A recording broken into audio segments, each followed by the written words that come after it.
제일 많이 들은 말은 알로하입니다. 근데 제일 많이 본 건 무지개입니다. 평생에 이렇게 무지개를 많이 볼 수 있는 곳이 또 따로 있을까 싶을 만큼. 오늘은 특별히 그 성서 일과에 따르면은 성령 강림절입니다.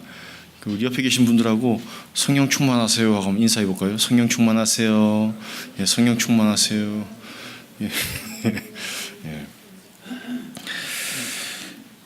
우리 성도님들 가운데 하나님께서 부어주시는 성령이 늘 충만하시길 바랍니다. 그 하와이에서 제일 많이 듣는 말 알로하는 참 진짜 들어도 좋은 것 같아요. 그리고 무지개도 봐도 질리지 않는 것 같습니다. 여러분들 그런 게 있지 않습니까? 봐도 질리지 않는 거.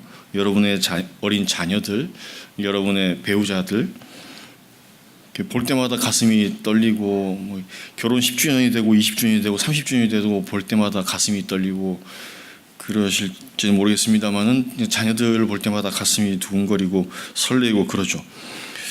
다른 것들은 사실 와이키키 뭐 여행 오신 가족분들은 모르겠습니다만 여기 사시는 분들은 와이키키 나가도 아직 가슴이 떨리시나요? 죄송합니다만은 한 달 나가 보니까 별거 없더라고요. 솔직히 죄송하지만 해운대가 더 좋은 것 같아요. 와이키키 별거 없어요. 근데 무지개는 매번 봐도 무지개 떴다 하고 이렇게 탄성을 지르시더라고요. 오래 사신 분들도 그렇고 뭐 누구나 참 그렇게 우리에게 우리의 가족이 여러분의 자녀 손들이 또 서로가 볼 때마다 우리를 가슴 뛰게 하고 그런 사랑과 은혜가 충만한 가정 되시기를 주님의 이름으로 축원드립니다. 오늘은 누가복음 22장 14절로 21절까지 말씀을 가지고 무지개는 흐려져도 찌그러지지 않는다라는 제목으로 은혜를 나누려 합니다. 잘 아시겠지만 무지개는 하나님께서 다시는 물로 심판을 하지 않겠다는 그 증거로 상징으로 주셨다고 성경에 기록되어 있습니다. 하나님께서는 그런 많은 언약들을 하세요. 성경에 보면은 우리와 많은 약속들을 하십니다. 이 언약, 그 계약, 이 약속이라는 것은 그 약속을 하는 주체가 있고 그 내용이 있고 그것이 반려되는 효력이 있어야 합니다. 그럼 하나씩 살펴보면서 은혜를 나눕시다. 첫 번째로 언약의 주인이 누구냐면 하나님이십니다. 우리와 언약을 맺으신 그 언약에 있어서의 주체가 하나님이라는 거죠. 주체가 하나님이라는 말은 너무 중요합니다. 약속을 누구와 하느냐 이게 가장 중요하다는 거죠. 아무리 뭐 대단한 내용이라고 할지라도 그 약속을 하는 대상이 그 약속의 주체가 별것 아닌 사람이면은 참 하찮게 느껴질 때가 있습니다.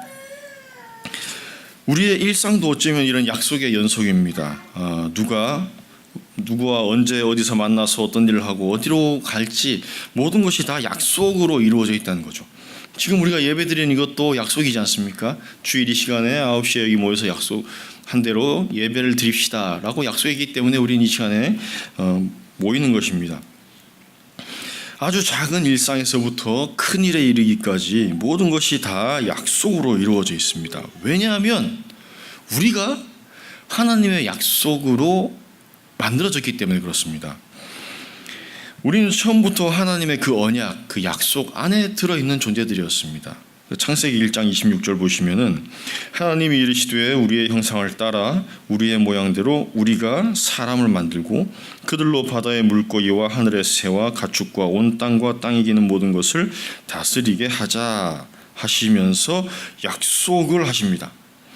하나님, 이 온전하신 이 삼위일체 하나님께서 당신이 먼저 존재하심으로 당신의 모습대로 당신의 성품대로 이 삼위일체와 함께 약속을 하시면서 우리의 형상을 따라서 이렇게 만들어보자 라고 약속을 하십니다. 그렇게 해서 만들어진 것이 우리라는 거죠. 그렇게 약속 안에 태어나는 생명이 그게 축복받은 생명입니다. 요즘은 그런 약속, 언약식 뭐 그런 약속 없이 그 생명을 자꾸 만들어내니까 뭐 낙태니 뭐니 그게 문제가 되지 않습니까? 그냥 축복받지 못한 생명이 되어버리는 거죠. 약속 안에 있을 때 생명이 축복을 받습니다.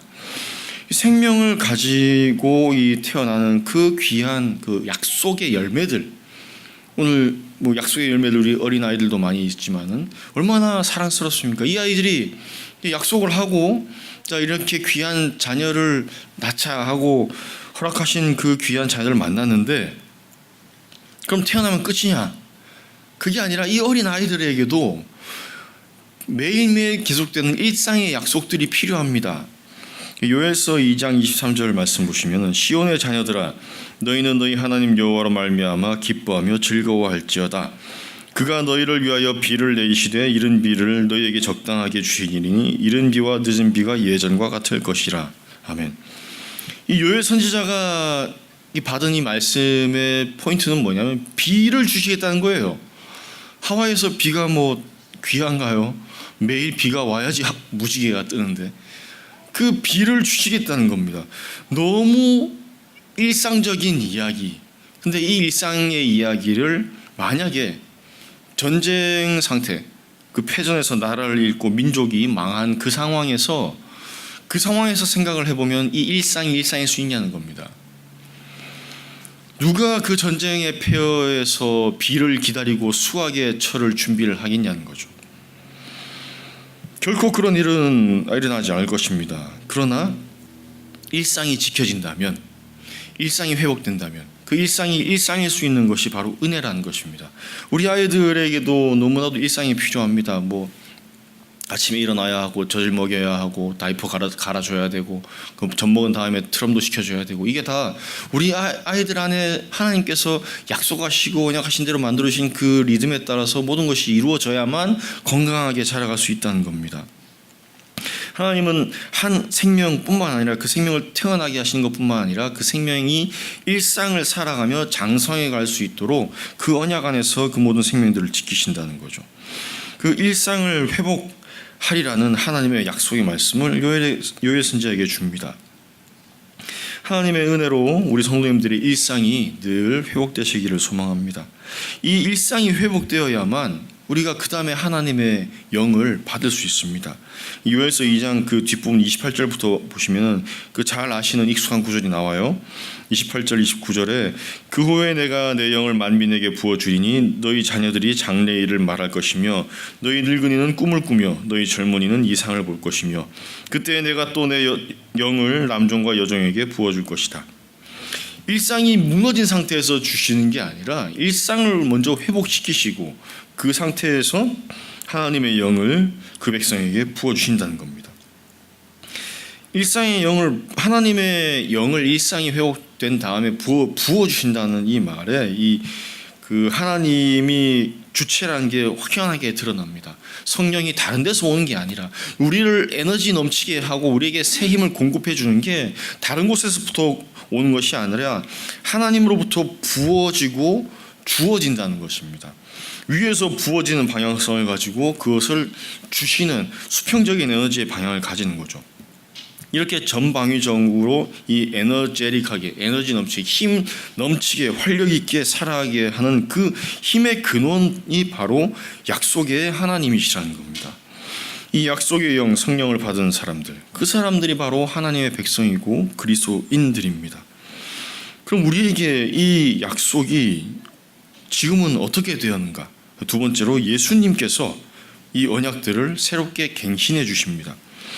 오늘 읽은 본문에 보면 새 언약을 주시는 예수님의 모습을 보게 됩니다. 19절 20절의 말씀에 또 떡을 가져 감사 기도하시고 떼어 그들에게 주시며 이르시되 이것은 너희를 위하여 주는 내 몸이라 너희가 이를 행하여 나를 기념하라 하시고 저녁 먹은 후에 잔도 그와 같이 하여 이르시되 이 잔은 내 피로 세우는 새 언약이니 곧 너희를 위하여 붓는 것이라.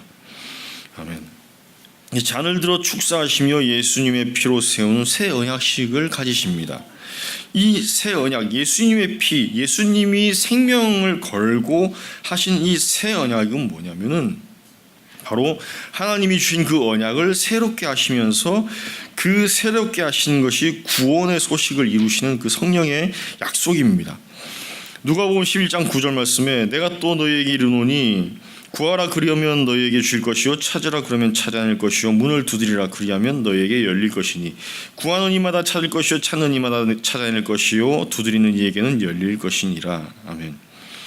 예수님의 이름을 걸고 구하고 찾아야 할 게 많지만 정작 구하고 찾아야 할 게 뭐냐면은 그 누가복음 11장 13절에 너희가 악할지라도 좋은 것을 자식에게 줄 줄 알거든 하물며 너희 하늘 아버지께서 구하는 자에게 성령을 주시지 않겠느냐 하시니라. 우리가 목숨 걸고 찾아야 될 게 뭐냐면 성령이라는 겁니다. 성령 충만함을 구해야 된다는 거죠. 그렇게 하나님께서 약속하신 그 성령, 예수님께서 또 약속하신 그 성령 충만함을 구해야만 한다는 겁니다. 이전까지는 그것을 우리가 잘 구하지 못했다는 거예요. 태초의 인간 이 아담의 때부터 하나님의 생기로 생명이 된 인간이 이 죄에 빠져서 타락하면서 끊임없이 갈망해 왔던 이 구원의 길, 구원의 약속. 죄에 빠진 우리가 스스로 구원하지 못하기 때문에 하나님께서는 구원의 약속을 주시고 그 약속의 말씀으로 우리와 함께 하시는 것입니다. 그런데 이 믿음의 조상들조차도 이 언약을, 이 약속을 받았는데도 그걸 이루어내지 못해요. 그걸 지켜내지 못합니다. 약속은 쌍방의 의무가 있기 때문에 지켜내지 못해요. 이삭도 그랬고 야곱도 그랬습니다. 그래서 결국에는 예수님께서 그 언약을 이루시기 위해서 이 땅에 오시고 그 피로, 그 예수님의 보혈의 능력으로 그 언약을 이루어내십니다. 모두 죄 때문에 죽을 수밖에 없고 멸망받을 수밖에 없는 우리들에게 예수님은 예수님의 당신의 피로 그 언약을, 구원의 그 언약을 새롭게 갱신해 주신다는 거죠. 마치 노아 홍수 시대에 하나님의 약속의 말씀에 따라서 방주를 만들었을 때에 그것을 통해서 살 수 있었던 것처럼 이 마지막 날까지 이 죄의 일상을 살아가는 사람들과 이 하나님의 말씀을 듣고 행한 이 노아가 극명하게 비교되는 그 노아 홍수의 그 현장처럼 그 당시에 이 인류가 이 죄악 때문에 물심판을 받습니다. 노아 시대에. 그 물심판을 받은 다음에 하나님이 다시는 물로 이 땅을 심판하지 않겠다라고 약속하시면서 보여주신 게 바로 무지개죠. 사실 하나님은 인간과 약속을 하실 때, 언약을 맺으실 때 늘 이런 증거와 상징을 보여주십니다. 그 아담과 하와를 에덴에서 아담과 하와가 죄를 짓고 그 하나님과 분리됐을 때에 추방을 하시면서 가죽옷을 입히셔서 그것을 언약의 증거로 삼으시죠. 그리고 가인이 아벨을 죽이고 광야로 추방돼서 나갈 때도 죽을 것 같은 그 두려움을 하나님께서 증거를 주시면서 넌 안 죽을 거야 라고 증거를 주십니다. 또 모세가 애굽을 향해서 나아갈 때도 저는 못 갑니다 하니까 네가 들고 있는 그 지팡이가 뭐냐 해서 지팡이를 증거물로 주십니다. 그런데 이 모든 증거들이 사실 그와 비슷한 형태의 다른 것으로 변질됐습니다. 그 당시에는 증거로 쓰여졌는데 그 다음엔 다 변질이 되죠. 그런데 한 가지 변함없는 것은 무지개가 아닐까. 태초의 그 홍수 시대 이후부터 지금까지 변함없는 것은 그 무지개가 아닐까 생각을 합니다. 그 창세기 9장 13절에 내가 내 무지개를 구름 속에 두었나니 이것이 나와 세상 사이의 언약의 증거니라. 16절에 무지개가 구름 사이에 있으리니 내가 보고 나 하나님과 모든 육체를 가진 땅의 모든 생물 사이의 영원한 언약을 기억하리라. 아멘. 여기서 저희가 주목할 것이 무지개를 통한 언약의 증거를 하나님 당신이 보시기 위해서 만들어 놓으셨다는 거예요. 우리를 보라고 하는 것이 아니라 하나님이 내가 그걸 볼 때마다 언약을 기억할 것이다 라고 무지개를 주셨다는 것이죠. 그러면 하나님은 무지개를 안 보시면 그 언약을 기억 못 하시는 분인가? 그렇지 않다는 겁니다. 즉 이 말은 마치 아버지가 밥 먹는 아들한테 밥을 먹이기 위해서 이건 나만 먹는 거야, 맛있는 건 나만 먹을 거야 라고 할 때 아들이 덤비는 것처럼 하나님도 어쩌면 무지개를 우리에게 보여주시기 위해서 우리 보라고 만들어주신 거라는 거죠. 근데 이 무지개가 뭡니까? 물이 없이는 만들어지지 않는 것이 무지개입니다. 이 노아의 홍수를 지난 인류, 어쩌면 물이라고 그러면은 너무너무 무서운 치가 떨리는 이 인류에게 하나님은 물을 가지고 또 증거를 삼아 주십니다. 어쩌면 우리 인류가 뭐 다른 건 없어도 물은 꼭 있어야 되지 않습니까? 물 없이는 생존할 수가 없는 그 물 때문에 살아간다라고 생각했던 그 물이 그들을 집어삼킨다는 그 두려움, 그 공포. 내가 얘 없이 물 없이는 하루도 살 수 없는데 근데 물이 두려워지는 이 근원적인 두려움 앞에서 인간의 무력함, 아무것도 할 수 없는 이 무능력, 인간의 힘과 능력과 의지로는 절대 극복하지 못하는 문제 앞에서 오는 그 두려움, 그것을 하나님께서는 결국 이 두려움과 절망과 죽음의 상징을 가지고 하나님께서는 소망과 생명의 상징으로 바꿔주신다는 겁니다. 결국 무지개는 그렇게 홍수로 멸망한 인류에게 또 다른 구원의 상징이 되어 주죠. 그런데 지금 이 시대에 무지개가 과연 인류에게 그런 상징으로 남아 있을까? 그렇지 않습니다. 하와이에 와 있는 관광객들에게 하와이의 무지개를 볼 때마다 사람들이 하나님을 생각할 수 있을까요? 무지개뿐만 아니라 아담과 하와에게 지어 입히신 그 가죽옷이 과연 구원의 상징이 되고 있을까요? 가죽옷, 뭐 알라모아나 쇼핑몰 가면 이미 다 변질되어 있고 그냥 하나의 상품이 되어 있을 뿐이지 결코 상징이 되어 있지는 않습니다. 가죽 신발, 허리띠 마찬가지. 그 모세가 들고 있던 그런 지팡이도 유사한 비슷한 것들로 상품화되어 있습니다. 심지어 예수님의 십자가까지도 상품화시킨 시대가 이 시대입니다. 뭐 하나 상품화되지 않은 것이 없습니다. 그렇다고 해서 하나님의 상징을 상품으로 만들어서 소유한다고 해서 인간들이 그 죽음의 공포, 근원적인 두려움을 이겨낼 수 있나요? 근사한 가죽옷을 사 입는다고 우리가 구원을 받을 수 있나요? 없다는 것입니다. 그렇게 생각할 수 있는 그 인간들에게 예수님은 이 시간 당신의 핏값으로 구원은 예수 그리스도의 보혈의 능력으로 받을 수 있다는 것을 다시 한번 갱신해 주시고 계시죠. 그럼 그 갱신하신 그 언약이, 그 약속이 어떻게 효력을 가지느냐? 세 번째로는 그것이 여전히 우리에게 영향력을 가지게 하는 것은 바로 성령님입니다. 물론 하나님은 여전히 변함이 없으시죠. 야고보서 1장 17절에도 그는 변함도 없으시고 회전하는 그림자도 없으시니라. 하나님은 변함이 없으십니다. 그렇기 때문에 하나님이 하신 그 언약도 변하지 않습니다. 그 언약을 갱신하시고 예수 그리스도의 그 핏값으로 새롭게 하신 예수님의 그 이름의 그 은혜도 변하지 않습니다. 그런데 그 변함없는 그 언약이, 그 약속이 우리에게 어떻게 작용하느냐면 성령님의 도우심으로만 비로소 작용을 할 수 있게 된다는 거죠. 사도행전 2장 1절로 4절 보시면 오늘 성령 강림절의 내용인 그 오순절 성령 강림의 현장이 나옵니다. 오순절 날이 이름에 그들이 다 같이 한 곳에 모였더니 호련히 하늘로부터 급하고 강한 바람 같은 소리가 있어 그들이 앉은 온 집에 가득하며 마치 불의 혀처럼 갈라지는 것들이 그들에게 보여 각 사람 위에 하나씩 임하여 있더니 그들이 다 성령의 충만함을 받고 성령이 말하게 하심을 따라 다른 언어들로 말하기를 시작하니라. 아멘. 그 오순절 성령이 강림한 그 현장에 저희가 주목할 수 있는 그 현상이 뭐냐면 마지막 4절에 다 성령의 충만함을 받고 성령이 말하게 하심을 따라서 말을 하게 된다는 것입니다. 이 성령은 말을 하게 하는 영이라는 거죠. 언제 우리가 말을 합니까? 우리 안에 뭔가가 있을 때, 말을 해야 되는 게 있을 때, 헛소리가 아니라 진짜 말을 해야 되는 것이 있을 때 우리는 말을 하게 됩니다. 바로 우리 안에 그 당시에 복음이 담겨지자마자, 예수 그리스도가 담겨지자마자 그들이 다양한 언어의 상황에 맞게 말을 하게 됐다는 거죠. 하나님을 믿고 따르는 삶이 무엇인지 잘 몰라서 예전에는 이방신도 따라다니고 우상도 믿어보고 굿도 하고 그렇게 하면서 하나님 마음을 아프게 했었다면은 이제는 분명하게 예수님을 바라보고 예수님을 믿고 예수님을 전하라고 우리 안에 성령님이 함께 하신다는 것입니다. 예수님이 이 땅에 아기의 모습으로 오시고 자라서 십자가에 죄 없이 우리 죄 때문에 죽으시고 죽음을 이기시고 부활하셔서 산 소망이 되신 이 소식을 전하도록 성령이 돕는다는 거죠. 베드로전서 1장 3절 4절 보시면은 우리 주 예수 그리스도의 아버지 하나님을 찬송하리로다.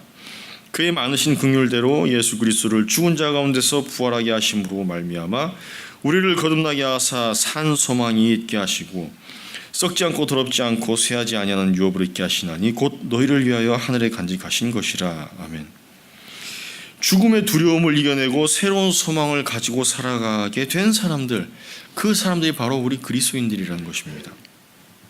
이 분명한 내용은 변하지가 않는다는 것이죠. 이 복음은, 우리 안에 주신 복음은 변하지 않습니다. 그런데 가끔 이게 흐려질 때가 있습니다. 혹은 잊혀질 때도 있고 집중력이 떨어질 때가 있습니다. 지금쯤 되면 집중력이 많이 떨어지시죠. 눈도 감으시고, 어떤 분들은 이렇게 설교 시간에 집중력 떨어지시면 그 전문용어로 당이 떨어진다고 그러잖아요. 그때마다 이렇게 사탕 꺼내서 드시기도 하고, 그래서 힘을 내서 다시 예배에 집중하시고 하시는데, 우리의 그 신앙도, 또 신앙에 대한 집중력, 복음에 대한 마음들도 흐려질 때가 있다는 겁니다. 약해질 때가 있죠. 그렇다고 해서 복음이 변질되거나 뒤틀리지는 않는다는 겁니다. 결코 구원의 복음, 구원의 말씀, 구원의 약속은 다른 것으로 대체하거나 변질될 수 없습니다. 이제 무지개를 정말, 여행 오신 분들은 뭐 모르시겠지만 저희는 매일 봐요. 매일 무지개를 봐요. 아침에는 저쪽에, 오후에는 저쪽에, 무지개를 매일 봅니다. 어느 날 제가 H1을 타고 이렇게 오는데 무지개가 너무 선명하게 옆에 딱 떴어요. 그래서 그 무지개를 보는데 두 가지 감동이 오더라고요. 아, 저게 모세가 봤던 무지개와 똑같은 무지개구나 라는 데 감동이 오고, 또 하나는 무지개를 한 번도 옆에서 본 적이 없구나 라는 감동이 왔습니다. 무지개는 절대 옆에서 볼 수가 없습니다. 무지개를 이렇게 비껴보거나 45도 옆에서 보거나, 혹은 그 잘려진 무지개를 보거나 찌그러진 무지개를 볼 수는 절대 없습니다. 간혹 빌딩에 가리거나 대기 중에 물이 좀 적어서 흐려지거나 그럴 수는 있겠지만 절대 찌그러지거나 변형되지 않습니다. 무지개는 노아 때부터 지금까지 항상 우리에게 똑바로 그 모습 그대로, 그 색깔 그대로 우리에게 보여지고 있습니다. 무지개는 흐려져도 결코 찌그러지지 않습니다.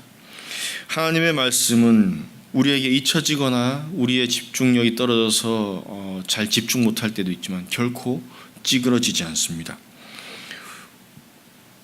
절대 변하거나 변질되지 않는 하나님의 그 약속, 그 언약, 혹은 때로는 우리가 하나님이 침묵하신 것 같고 하나님의 말씀에 대해서 우리의 부족함 때문에 오해가 생길 수가 있어도 절대 예수 그리스도의 그 복음은 변하지 않습니다. 하나님의 사랑과 예수 그리스도의 은혜, 그리고 성령의 역사하심은 한 번도 변한 적이 없고 영원히 변하지 않습니다. 이 사실을 하와이에 사는 우리가, 또 하와이에 여행 오신 우리 성도님들이 무지개를 볼 때마다 다시 생각해낼 수 있다면, 무지개를 볼 때마다 그 복음을 다시 기억해내며 전하는 이들이 될 수 있다면, 이 무지개 스테이지, 무지개 섬, 이 하와이가 복음의 섬, 하나님의 언약의 섬으로 바뀔 수 있지 않을까요? 사랑하는 성도님들, 이 무지개 섬을 그저 놀이의 섬이 아닌 복음의 섬으로 함께 바꿔갑시다. 성령의 능력으로 복음을 함께 전하는, 그래서 우리가 무지개를 볼 때마다 그 복음을 기억해내서 전하는, 그렇게 해서 성령의 능력으로 이 변화오는 복음을 전하며 나아갈 때 우리 가운데 놀라운 부흥의 날이 임할 줄 믿습니다. 그런 부흥의 주인공들 되시기를 주님의 이름으로 간절히 축원드립니다. 아멘.